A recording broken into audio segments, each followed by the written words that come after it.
Hi friends, welcome to சமையல் stories. சூப்பராக ஒரு வெஜ் கோலா உருண்டை நல்லா டேஸ்டியாக எப்படி பண்ணலான்னு பார்க்கலாம் வாங்க.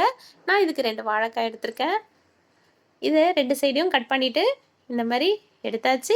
இதை 2 துண்டாக கட் பண்ணி நம்ம தோலோடு வேக வைக்க போகிறோம். இது ஒரு 70% வெந்தால் போதும். அதுக்கப்புறம் தோலை நீக்கிட்டு துருவி எடுத்துக்கலாம். நான் ஒரு 5லேருந்து 6 காஞ்ச மிளகாய் எடுத்திருக்கேன். இந்த 2 வாழைக்காய்க்கு இது கரெக்டாக இருக்கும். அப்புறம் ஒரு முழு பூண்டு இந்த மாதிரி உரித்து எடுத்துட்டேன்.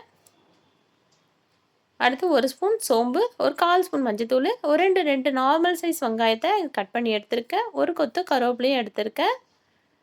அடுத்து கடாய் வச்சுட்டு ஒரு 3 டேபிள் ஸ்பூன் எண்ணெய் ஊற்றி காஞ்ச மிளகாவை ஃப்ரை பண்ணிக்கலாம்.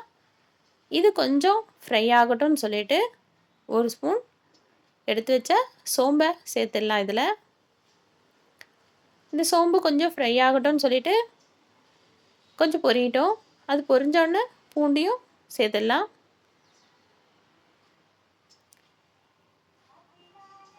பூண்டு சேர்த்தாச்சு. இந்த பூண்டு கொஞ்சம் செவக்கட்டும்னு சொல்லிவிட்டு வெங்காயத்தையும் ஆட் பண்ணிடலாம். அடுத்து நறுக்கி வச்ச வெங்காயத்தையும் சேர்த்துடலாம். இது கொஞ்சம் நல்லா எண்ணெயில் வதக்கி விட்டுடலாம். இது கூடவே ஒரு கொத்து கருவேப்பிலையும் மஞ்சத்தூளையும் சேர்த்துடலாம்.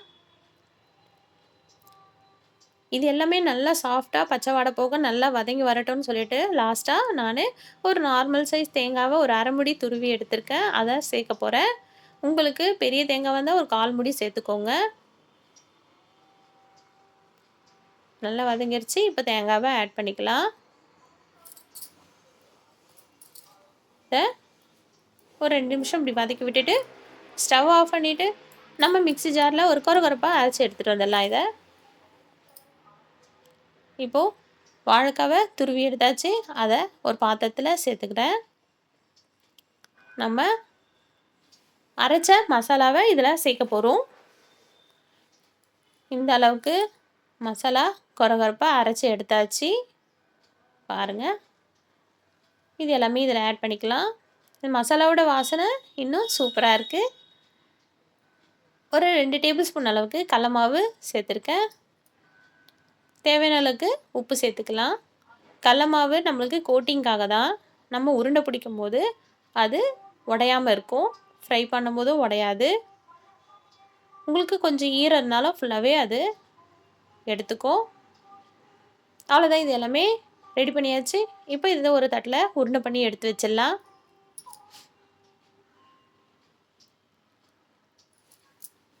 இந்த அளவுக்கு உருண்டை பண்ணிடலாம். இது எல்லாமே அவ்வளோதான். எண்ணெய் கடாய் வச்சுட்டு இது எல்லாமே ஃப்ரை பண்ணிடலாம். எண்ணெய் கொஞ்சம் நார்மல் சூட்டில் இருக்கும்போது நம்ம ஃப்ரை பண்ணால் ரொம்ப காஞ்சிருக்கக்கூடாது. எண்ணெய் கொஞ்சம் மிடிலாக காஞ்ச உடனே இதுமாதிரி 1 by 1 போட்டு ஃப்ரை பண்ணிக்கலாம். ஸ்டவ் மட்டும் கொஞ்சம் மீடியம் ஃப்ளேமில் வச்சுக்கோங்க. இது எல்லாமே நல்லா ஒரு டார்க் கோல்டன் ப்ரௌன் வர வரைக்கும் வெயிட் பண்ணோம். அவ்வளோதான், இந்த அளவுக்கு வரணும். ஒரு டார்க் கோல்டன் ப்ரௌன் வரணும். அவ்வளோதான், இருக்கிறது இதேமாதிரி போட்டு ஃப்ரை பண்ணிக்கலாம்.